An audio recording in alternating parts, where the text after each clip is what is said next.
all the latest happenings in the world, you don't give up about a girl, just take out Shane Flow TV. Make sure you subscribe, hit the like, and then share. Welcome back to Shane Flow TV, guys. Viewers and sub, big up on yourself. And if it's your first time on the platform, please go ahead, hit the subscribe button, turn on all notification bell.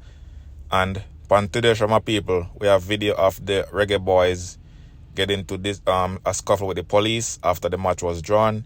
Also, Andrew Holness discussed how many containers will be shipped to Jamaica, and also he also mentioned he's going to provide to the public how much money was received from each country to gain trust of the people. It's my people.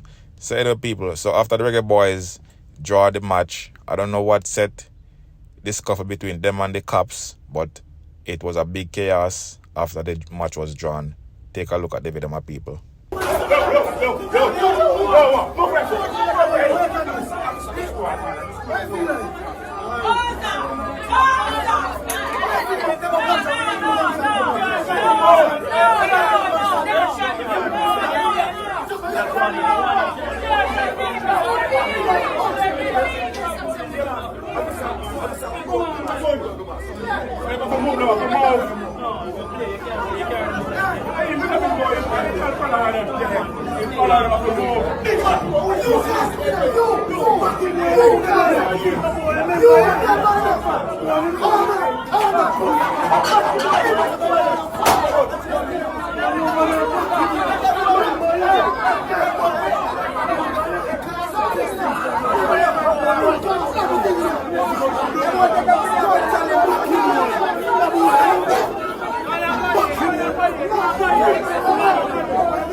So the Prime Minister discussed the containers that will be shipping to Jamaica, and it won't be until about mid-January, he said, and some gonna be donated, some gonna be sold. Also, he mentioned providing the country information about the funds that was received for the hurricane victim.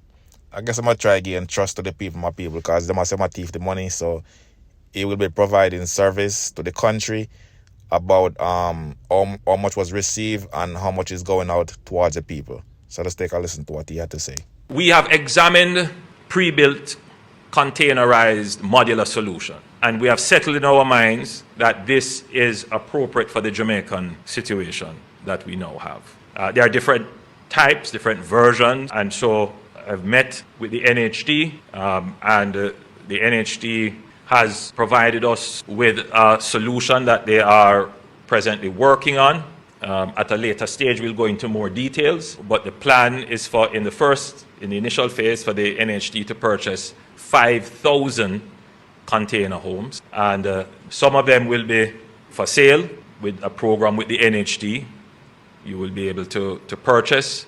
Some of them will be used to build housing schemes, which you can purchase, and a portion of them will be made available through social housing. The government itself will also be purchasing some of these containerized housing solutions, which will be made available through the social housing modality. So effectively, we have to do a rapid deployment of housing solutions. And the easiest way to do this is to use the containerized solutions. They do take some time to arrive in Jamaica. There's just certainly not the quantity to make an impact. So we have met and discussed it. We have taken the policy decision that these can be used. And so the process of acquiring them through the procurement process, they have been given the approval to move ahead with that. So that should start in short order. You know, we are not going to get them here for Christmas, everybody. But we should start to see some coming in by late January. And those that come in initially, we are going to be looking at the worst cases assessed to make them available. For Christmas and for the initial stages, we're going to have to try to do the shelter repair kits, the heavy-duty tarpaulins, and those kinds of solutions, in addition to the rebuilding, the actual putting on roofs and so forth, as much of that as we can in the coming weeks leading up to Christmas. But the containerized solution does take some time. The shipping is between 30 to 90 days, just that alone. Then there is some procurement and other administrative and bureaucratic things that might take up the time. So we're really trying to cut it as quickly as possible, as short as possible. But even with the best efforts, there may be some challenges. That I have seen improvements in the functioning of ODPEM, and they were tasked to do a few things. One of them would be to strengthen their inventory management system, to put a system in place that delivers real-time information. They are well down the wicket with that through support from our Information Technology Authority. And the objective of that, the end objective of that, is to answer calls and support the whole idea of transparency.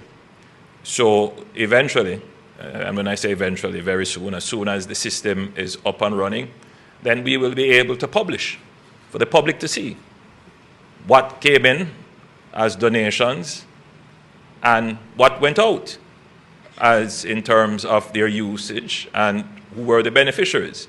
So the public will be able to see in real time what is the status of donations. That gives confidence to the public. It gives confidence to our donors as well. In these matters, there should be nothing secret, unless a donor country says, we don't want anyone to know what we have given you, which is highly unlikely and has not happened. But we want everybody to know. So we have to put a system in place, one that is reliable, and one that operates in real time, and one that is on time. And so ODPEM is working towards having this inventory management system in place. I've also instructed ODPEM to develop full situational awareness of the disaster space.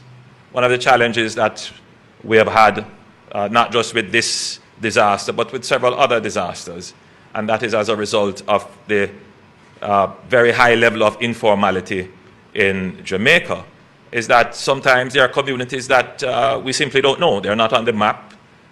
We know them traditionally by word of mouth. Informally, they are named and described, but you can't geographically identify them on a map. And as a result of that, there may very well be communities that are not served in the disaster response.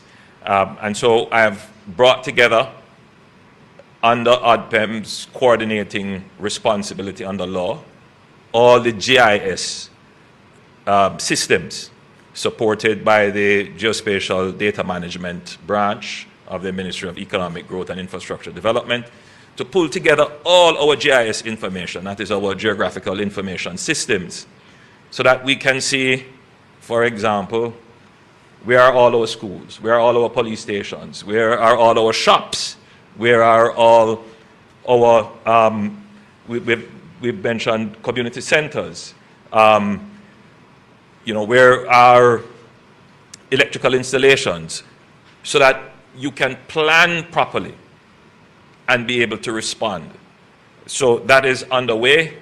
The next time that Commander Gale reports, he should be able to give an update as to where these systems are, how they are being developed, and how they are being used in the disaster response. So we have brought together NWA, NEPA, the Ministry of Labor and Social Security, the JDF, I believe the JCF is also a part of it, but we intend to bring in all GIS information, have it coordinated in one central database so that we are properly able to respond